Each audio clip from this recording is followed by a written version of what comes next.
അരിക്കും ഗോതമ്പിനും ആട്ടയ്ക്കും മണ്ണെണ്ണയ്ക്കും പുറമെ ഇവിടെ നിന്ന് പുസ്തകങ്ങൾ ലഭിക്കും.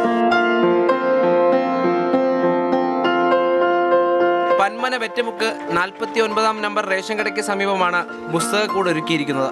വായനയെ ജനകീയമാക്കാനുള്ള പ്രയത്നത്തിലാണ് ഈ നാട്. ഞാനൊരു ഗ്രന്ഥശാലയുടെ പ്രസിഡൻ്റാണ്. അപ്പം നമ്മുടെ അലമാരകളിലിരിക്കുന്ന പുസ്തകങ്ങൾ ജനങ്ങളുടെ ഇടയിലേക്ക് എത്തിക്കുക എന്നതാണ് നമ്മുടെ ഒരു പ്രധാനമായത്. ഈ രജിസ്റ്റർ നമ്മൾ രജിസ്റ്റർ ചെയ്യും, അവിടെ എൻ്റർ ചെയ്യും.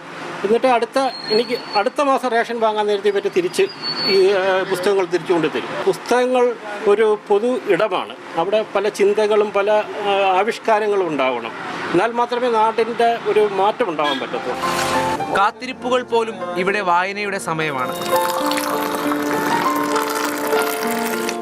റേഷൻ കടയിൽ നിന്നും പ്രണയ കഥകളുമായി മടങ്ങുന്നവർ. കുട്ടികൾക്കായാലും മുതിർന്നവർക്കായാലും അവസരമാണ്, വായിക്കാനായിട്ടൊരു അവസരമാണ് എല്ലാവരും കൊടുക്കുന്നത്.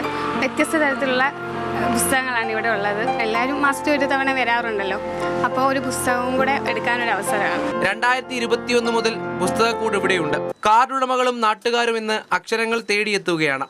പന്മനയിലെ വിദ്യാധിരാജ് ലൈബ്രറിയുമായി ചേർന്ന് നടത്തുന്ന അന്നത്തോടൊപ്പം വായന എന്ന ഈ പദ്ധതി കൈയടി നേടുകയാണ്.